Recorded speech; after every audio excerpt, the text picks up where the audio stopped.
In 2021, one missing persons case stopped the internet in its tracks. This is the case of Gabby Petito.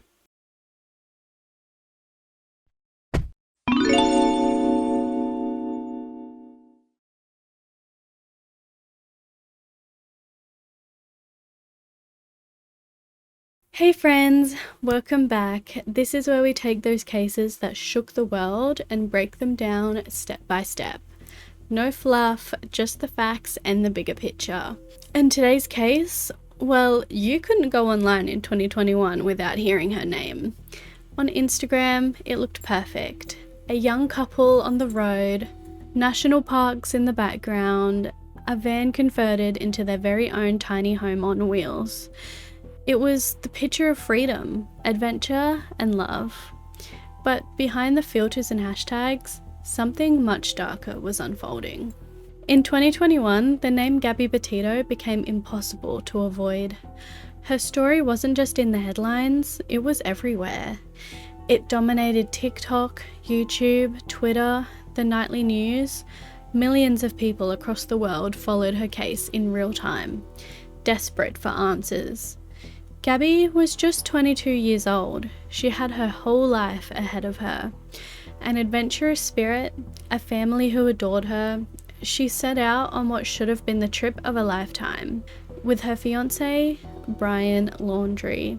Together, they wanted to live that van life dream, to travel, document their adventures, and share their story with the world.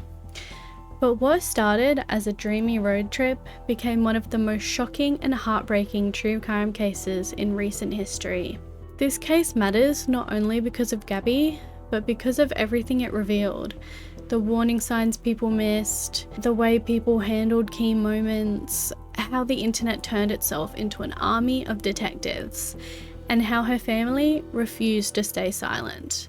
And even now, years later, this story isn't over. There are still lawsuits working their way through the courts, new revelations surfacing in documentaries, and a family determined to make sure Gabby's memory leads to change. This isn't just another headline. This is a story about a young woman who should still be here, a family who will never stop fighting, and a case that forced the world to reckon with bigger questions. About domestic violence, about media bias, about the role of social media, and about whose stories get told. So, let's go back to the beginning. Let's piece together the trip, the red flags, the search, the discovery, and the aftermath. By the end of this, you'll not only know Gabby's story, you'll understand why it shook the world and why it continues to matter today. Before Gabby Petito became a name known around the world, she was simply Gabby, a daughter, a sister, a friend. Gabrielle Venora Petito was born on March 19, 1999, in Blue Point, New York. She was the oldest of 6 siblings in a blended family. Her parents, Nicole Smith and Joseph Petito, divorced but both remained close to Gabby. And later they would stand united in their fight for justice for her. From a young age, Gabby stood out as creative and full of life. She loved drawing, photography, and documenting her experiences. Her Instagram shows a girl with a real eye for storytelling. Bright colours, sunsets, nature shots, smiling selfies with friends. She wasn't just posting random pictures. She was curating little pieces of her world. Family and friends described her as adventurous, bubbly, and caring. She had this infectious energy, the kind of personality that made people feel included and comfortable. Gabby dreamed of traveling, of seeing the world beyond her hometown, of living a life that was a little different than the ordinary. It was during high school that she first met Brian Laundrie. Their relationship would come and go, but by 2019, they were seriously dating. A year later, in July 2020, Gabby announced their engagement. Friends said they seemed like total opposites in some ways. Gabby was lively, energetic, social. Brian was more quiet, reserved, into nature, art, and books. but together they seemed to fit. Gabby's family welcomed him, and for a while things looked stable. The couple shared dreams of a minimalist lifestyle. They talked about leaving behind the traditional path. No 9-to-5 job, no suburban house with a white picket fence. Instead, they wanted to explore the country, documenting their adventures online. They bought a 2012 white Ford Transit van and spent months converting it into a tiny home on wheels. They added a bed, small storage areas, decorations, everything they would need to live on the road. This was their big project together, something that symbolized their relationship and their future plans. By mid-2021, Gabby and Brian launched their joint YouTube channel called Nomadic Static. They uploaded just one video, a 7-minute travel montage set to music. It showed clips of them hiking, camping, cooking, laughing together. The editing was dreamy and romantic, clearly styled after popular van life creators dominating YouTube at the time. To outsiders, it looked like a young couple chasing their dreams. And in many ways, that is what it was. But behind the camera, things weren't always so perfect. Friends of the couple would later say their relationship had its ups and downs. Some described Brian as controlling, quick-tempered. Others said that they were just like any young couple, figuring things out while navigating life on the road. But here's the thing about social media. It's easy to post the good moments. The sunsets, the cozy dinners, the adventures. It's much harder to show the arguments, the stress, the cracks forming underneath.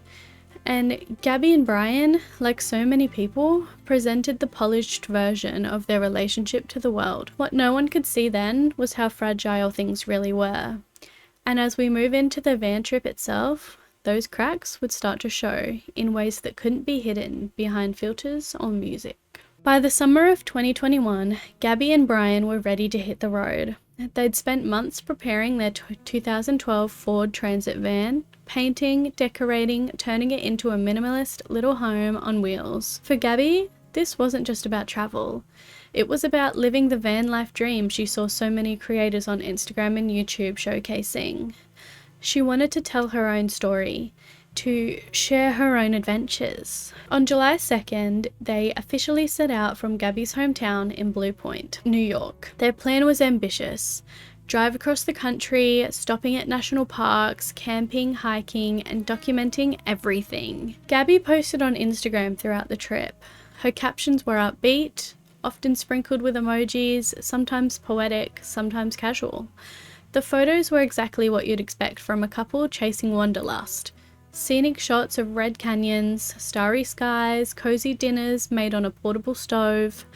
Their first major stops included the Monument Rocks in Kansas, Colorado Springs, and the Great Sand Dunes National Park. By July 16th, Gabby was posting photos from Colorado's Mesa Verde National Park. Later that month, they visited Bryce Canyon and Zion in Utah. To outsiders scrolling on Instagram, it looked perfect. They were young, free, and living a dream life. But to anyone who's travelled long term knows the truth. Road trips are stressful. Living in a small van 24/7 is claustrophobic. Add in finances, heat, exhaustion, and the strain can become intense. Behind the curated photos, the cracks were beginning to show. Friends who later spoke out said Gabby often seemed to carry the emotional weight of the relationship, always apologising, always smoothing things over. Some described Brian as controlling, quick to anger. Others thought they were just an ordinary young couple with ups and downs. But in early August, they were spotted arguing in public in Moab, Utah. Locals said Gabby was visibly upset, and on August 12th, everything came to a head when a 911 caller reported a man, Brian, slapping a woman. Before we get to that infamous stop, let's pause and think about the contrast here. Online, Gabby was posting dreamy shots of Arches National Park. Her caption spoke about freedom and joy. But offline, strangers were concerned enough to call the police.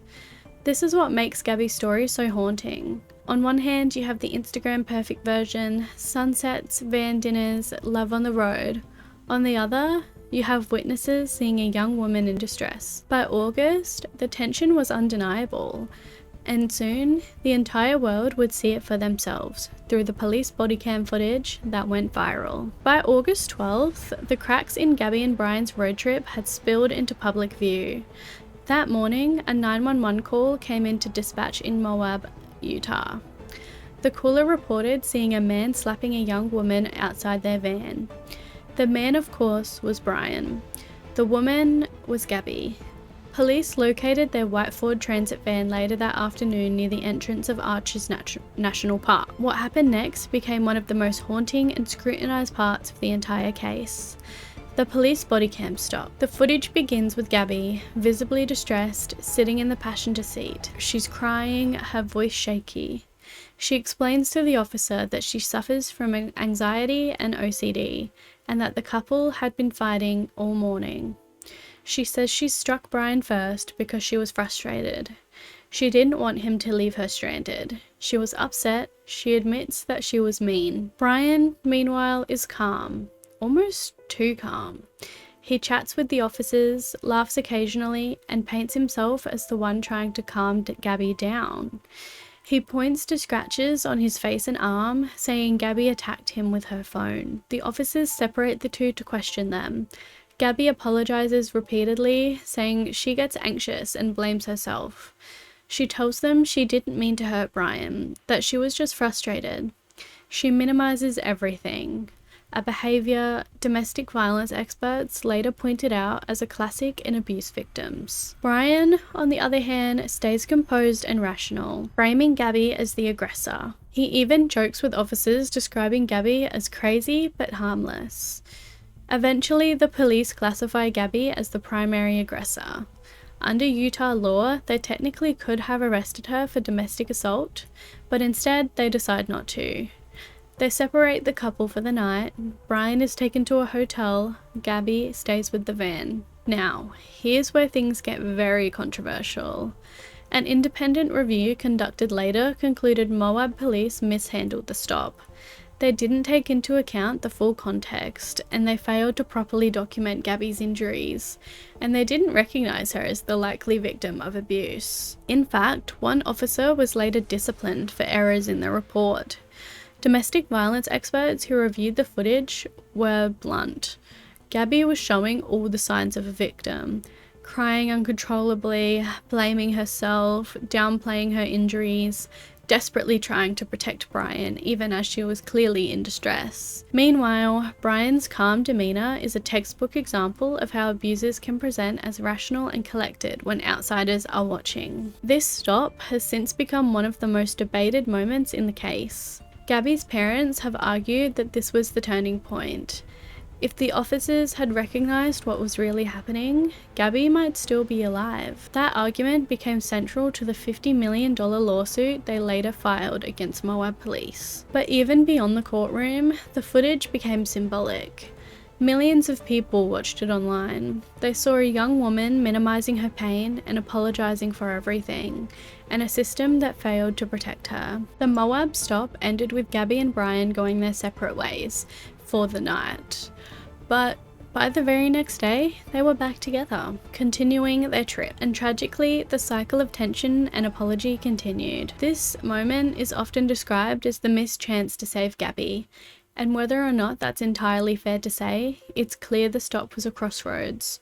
From here, the story begins moving towards its devastating conclusion. After the stop on August 12th, Gabby and Brian continued their trip. They didn't post much for a few days, but by August 19th, a video went up on their YouTube channel, Nomadic Static. It was their one and only upload, a 7-minute montage of travel clips set to upbeat music. On the surface, it looked cheerful, romantic, and dreamy. But watching it now, with hindsight, it feels almost haunting. Over the next week, Gabby posted a few more times on Instagram. On August 19th, she shared a photo of her standing in front of the Monarch mural in Ogden, Utah. On August 25th, she posted a smiling photos from Wyoming's Grand Teton National Park. These would be the last posts on her account. That same day, August 25th, Gabby also FaceTimed with her mum, Nicole Smith. They talked about the trip, the parks, their plans. Nicole later said her daughter seemed excited, but she could also sense some tension. That FaceTime call was the last confirmed live contact Gabby's family had with her. Then came the strange messages. On August 27th, Nicole received a text from Gabby's phone that read, "Can you help Stan? I just keep getting his voicemails and missed calls." Stan is Gabby's grandfather, but Gabby never called him by his first name. That immediately set off alarm bells for her mum. The wording was off. It didn't sound like Gabby. Later, another message came through saying that Gabby had no service in Yosemite. But here's the problem. Gabby wasn't anywhere near Yosemite. Investigators later confirmed that Gabby and Brian were in Wyoming at the time, not California. Both of these messages have been called odd by investigators. Many believe Brian sent them from Gabby's phone, either to buy time or to mislead her family about her location. On August 27th, around the same time as the strange texts, witnesses reported seeing Gabby and Brian at Tex-Mex restaurant in Jackson Hole, Wyoming. Employees later told reporters that Brian got into a loud argument with staff, while Gabby appeared distraught and tried to smooth things over. One witness said Gabby came back into the restaurant crying and apologizing for Brian's behavior. That same day, a woman camping in Spread Creek noticed the Petitos' white van parked oddly, with the rear door half open. This was later confirmed on a dashcam footage from a travel vlogger, footage that would become crucial in the search. In hindsight, the timeline from August 25th to August 30th feels chilling. One day, Gabby is FaceTiming her mum from Grand Teton, smiling and making plans. Days later, odd texts begin showing up, written in a voice that doesn't sound like hers.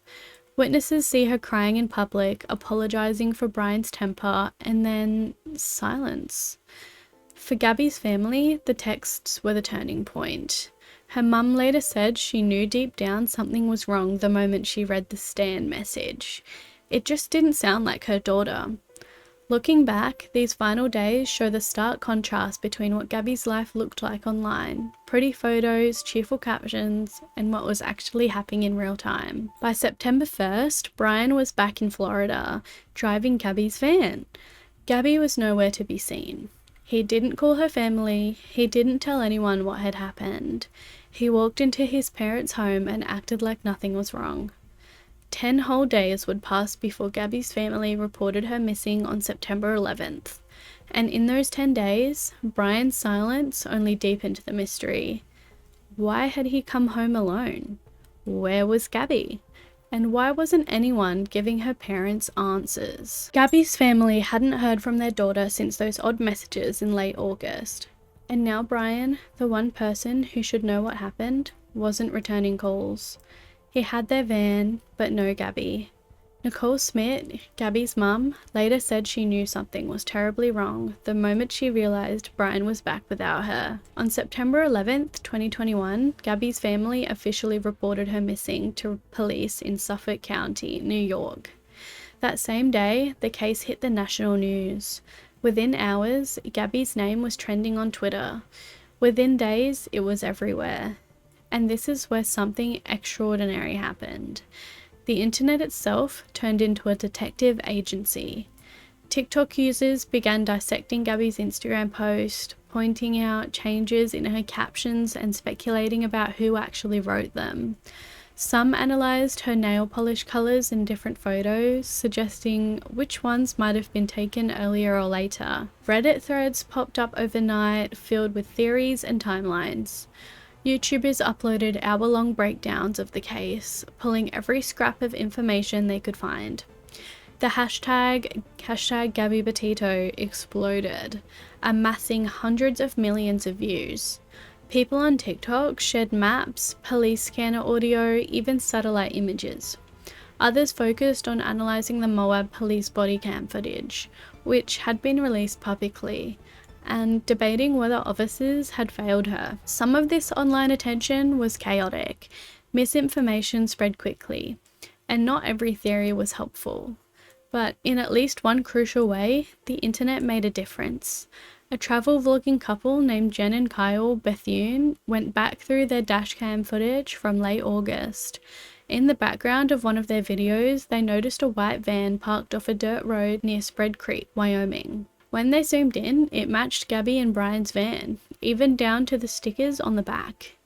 They posted the clip online and it quickly went viral. Investigators saw it and it gave them a key lead on where to search. This moment, the dashcam clue, showed both the best and worst of internet sleuthing. On one hand, social media speculation can easily spiral out of control. On the other, this community of strangers genuinely helped point authorities in the right direction. Meanwhile, Brian and his parents stayed silent. On September 14th, Brian's parents released a short statement through their lawyer saying this was an extremely difficult time for both families. But they offered no details, no explanation of where Gabby was. For Gabby's family, the silence was unbearable. They held press conferences, begging for information. They said all they wanted was to know where their daughter was. Gabby's father, Joseph Petito, made an emotional plea, saying, "We just want her home safe." The public outrage grew. People couldn't understand how Brian could return home without Gabby and then refuse to cooperate with the search. Protesters even showed up outside the Laundrie family's home, holding signs and shouting questions. By mid-September, the case was dominating headlines daily. For those following along, the timeline was chilling. Gabby's last confirmed live contact with her family was August 25th. Odd texts were sent on August 27th and 30th. By September 1st, Brian was back in Florida, silent, and by September 11th, her family was forced to report her missing. It felt like a race against time, and thanks to that viral dashcam clue, investigators were narrowing in on where to search next. Armed with new leads, investigators intensified their search in Wyoming. The dashcam footage that went viral online had pointed them to a very specific area: Spread Creek dispersed camping, just outside Grand Teton National Park. On September 18th, the FBI announced that they were now focusing their efforts there. Helicopters, drones, and search dogs swept the area. Dozens of agents scoured the rugged terrain, looking for any sign of Gabby. The very next day, September 19th, 2021, the search came to a devastating end. Human remains were discovered near Spread Creek, not far from where the van had been seen. The FBI quickly announced that the description matched Gabby Petito. 2 days later, the Teton County coroner confirmed the worst. The remains were identified as Gabby's. Her death was ruled as a homicide by manual strangulation, and the medical examiner estimated she had died 3 to 4 weeks before her body was found, placing her death somewhere in late August. The discovery shocked the world. People had been holding out hope that Gabby might still be alive, maybe lost or hiding, maybe in need of rescue. Instead, she had been killed and left in a remote campsite alone. For her family, the confirmation was devastating. Her father, Joseph Petito, posted a heartbreaking photo of Gabby as a little girl, writing simply, "She touched the world." That message resonated because by then it was true. Millions of people across the globe were following her story, posting tributes and demanding justice. The news also ignited anger. How could Brian return home knowing she was gone? Why had he been silent for so long? And why hadn't the Laundrie family cooperated with investigators or even Gabby's desperate parents? At the same time, the discovery raised new questions about the timeline. The coroner's estimate placed her death around August 27th or 28th. The same time those strange text messages were sent to her mother. Many believe this meant Brian had been sending those texts from Gabby's phone after killing her, trying to buy himself time. The details from the autopsy painted a disturbing picture. Manual strangulation is a violent, intimate form of homicide. It requires sustained force and intent. Experts pointed out that it often indicates rage or control, a killer who wants dominance, not just to cause harm. For many, it shattered any notion that Gabby's death could have been some sort of accident. The reaction online was overwhelming. TikTok videos memorializing Gabby flooded the platform. Hashtags like Justice for Gabby and Gabby Petito trended globally. Candlelight vigils were held in towns across the US and even abroad. But with Gabby found, the focus immediately shifted to Brian. He had returned home on September 1st, and now we know Gabby had been dead for weeks at that point. What had he told his parents? Why hadn't they spoken up? And where was he now? Because here's the twist. Just as Gabby's family finally had answers, Brian disappeared. On September 13th, 2 days after Gabby was reported missing, his parents said he had gone for a hike in the Colton Reserve, a swampy nature area near the Florida home. Weeks later, they actually reported him missing too. So now the case took a new turn. Gabby's remains had been found in Wyoming, her death had been ruled a homicide, and the one person who likely knew exactly what happened had vanished into the Florida wilderness. The story, which had already captivated the world, now became something even more surreal. It wasn't just a missing persons case anymore. It was a manhunt. Outside the Laundrie home, protesters gathered daily, shouting for answers, waving signs that said, "Where is Gabby?" and later, "Where is Brian?" The search for Brian quickly became one of the most high-profile manhunts in years. Police, the FBI, and specialized search teams combed through the Colton Reserve. They used drones, swamp buggies, airboats, and cadaver dogs. But the terrain was brutal. Floodwaters submerged much of the area, making it nearly impossible to cover. Weeks went by with no sign of Brian. Theories ran wild online. Some believed he was hiding in plain sight. Others thought he'd fled the country. There were reported sightings in North Carolina, in the Bahamas, even as far as Mexico, none of which were confirmed. Meanwhile, Gabby's family held memorials. On September 26, 2021, hundreds of people gathered on Long Island for a service celebrating her life. Her father, Joseph Petito, urged people to take inspiration from Gabby's adventurous spirit. He said, "If you're going to leave here today, I'm asking you to be inspired by Gabby. That's what we're looking for. If you knew Gabby, you would be inspired." Back in Florida, the search dragged on, but on October 20th, after more than a month of speculation, investigators made a breakthrough. Brian's parents had told authorities they wanted to help search a specific area of the Colton Reserve they thought Brian might have gone. That morning, within hours, human remains were discovered. Skeletal, badly decomposed, but confirmed through dental records to be Brian Laundrie. Near his remains, investigators found a backpack, a revolver, and a notebook. That notebook would quickly become infamous. It had been water damaged, but forensic specialists managed to recover Brian's writing. Inside, he admitted to killing Gabby, but the way he framed it sparked outrage. He claimed Gabby had been injured, that she was in pain, and that he ended her suffering, what he described as a mercy killing. Gabby's family rejected this explanation completely. The autopsy showed her death was a violent strangulation, not an accident, not an act of mercy. Domestic violence experts pointed out that abusers often try to rewrite the story, even in death, to shift blame away from themselves. To Gabby's loved ones, the notebook was not a confession of truth, but one final manipulation.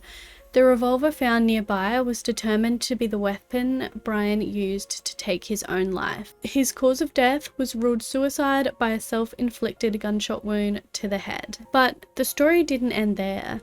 In 2022, during discovery in the civil lawsuits, Gabby's family learned about a letter written by Brian's mother, Roberta Laundrie. The letter, sometimes called the burn after reading letter, referenced burying a body and buying a shovel. It was found in Brian's belongings but dated by his mother as having been written before the couple's trip. Roberta later said it was a light-hearted attempt at writing a dramatic letter, but to Gabby's family and to the public, it came across as deeply disturbing.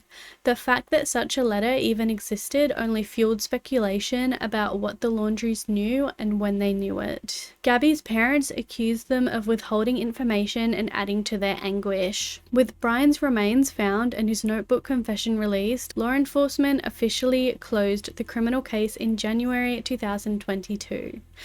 The FBI concluded that Brian Laundrie was responsible for Gabby Petito's death, but for many, the closure felt hollow.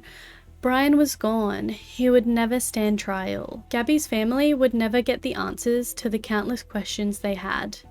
And the Laundrie's silence, their refusal to speak publicly or cooperate with Gabby's parents, only deepened the pain. This part of the story leaves us with a strange, unsettling ending. On paper, the case was solved. Brian killed Gabby and then took his own life. But emotionally, there was no justice, no accountability, no real answers. And for Gabby's family, that meant the fight had to move from the criminal courts to the civil ones. With Brian dead and the FBI officially closing the criminal cases, many wondered if Gabby's story was really over. But for her family, it was only the beginning of another fight. They wanted accountability from the Laundrie family, from the police, from anyone who they believed failed Gabby along the way. And so a series of civil lawsuits began. So the first was filed in 2022. Gabby's parents, Nicole Smith and Joseph Petito, sued Christopher and Roberta Laundrie for intentional infliction of emotional distress. The claim was simple but powerful. They argued that Brian's parents knew Gabby was already dead while her family desperately searched for her, and yet they remained silent. Instead of reaching out, instead of giving them closure, the Laundries allegedly chose to withhold information and even issued statements through their lawyer that gave Gabby's parents false hope. The lawyer detailed the pain of watching the Laundries stay quiet as the Petitos begged for answers. In court filings, Gabby's parents said, "As parents, it is beyond outrageous to think that we were desperately searching for our daughter while her fiancé's family sat in their home knowing she was already gone." The Laundries denied wrongdoing, but the case moved forward. In 2023, it was settled out of court. The terms were not made public, but the settlement itself was seen by Gabby's family as a small measure of validation. That same year, Gabby's family filed a wrongful death lawsuit against Brian Laundrie's estate.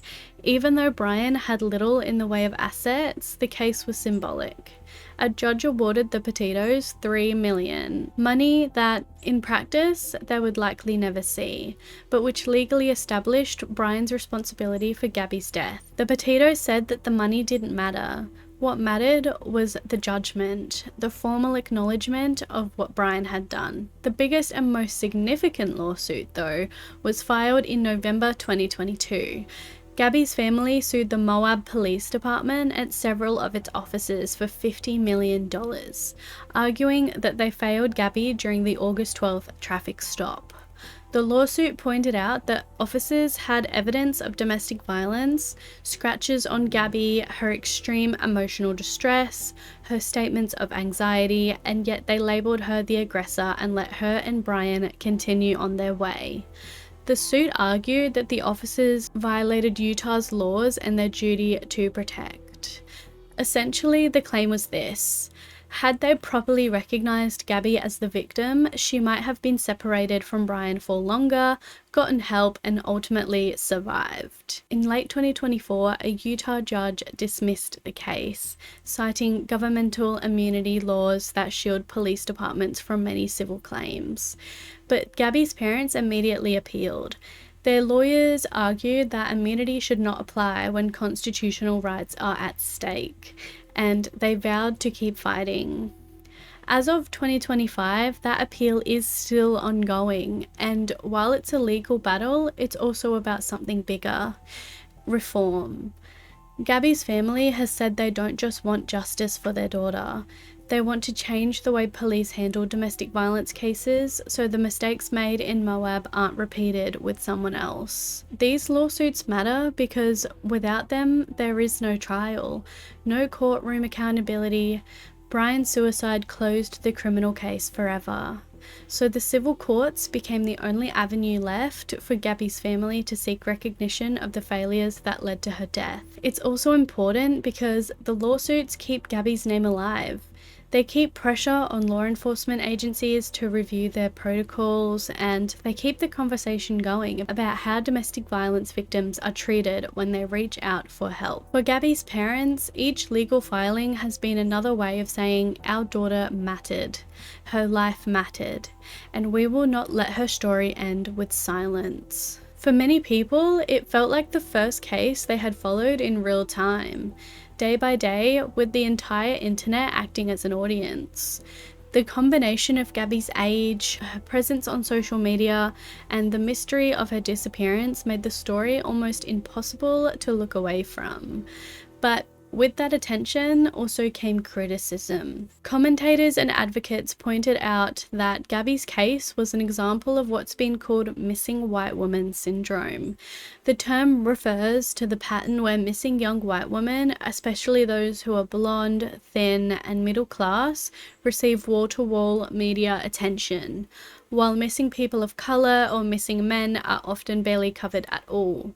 It's not that Gabby didn't deserve the coverage, she absolutely did, but the question was, why don't all missing people get the same energy, the same urgency, the same non-stop headlines? In the US, thousands of people go missing every year. Many of them are Indigenous women, Black women, or people from marginalized communities. Their families beg for coverage, but often they struggle to get even a local news segment. Gabby's case forced the public to look at that disparity. Even Gabby's own father acknowledged it. At his daughter's memorial, Joseph Petito said, "If there's a relationship that you're in that might not be the best thing for you, leave it. Take care of yourself first. We want Gabby to be remembered as someone who inspired people, and if we can take the attention this case has received and help other people, all people, that's what we want." That statement hit hard. He wasn't denying the importance of the attention Gabby's case received. He was calling on people to extend that same level of care to other missing families. Still, the criticism was fair. Why did Gabby's story explode the way that it did? Some analysts pointed to her social media presence. She and Brian had carefully documented their trip, creating the perfect narrative hook. A couple living the van life dream, traveling the country, posting beautiful photos. It was relatable, but also aspirational. People felt like they knew her through her Instagram. Others pointed to the timing. In 2021, the world was still deep in the pandemic. People were online more than ever. They were scrolling endlessly, hungry for stories, and Gabby's disappearance hit at the exact moment that the internet was primed to latch onto something. In some way, Gabby's case has left a dual legacy in the media. On one hand, it showed how powerful public attention can be in solving cases.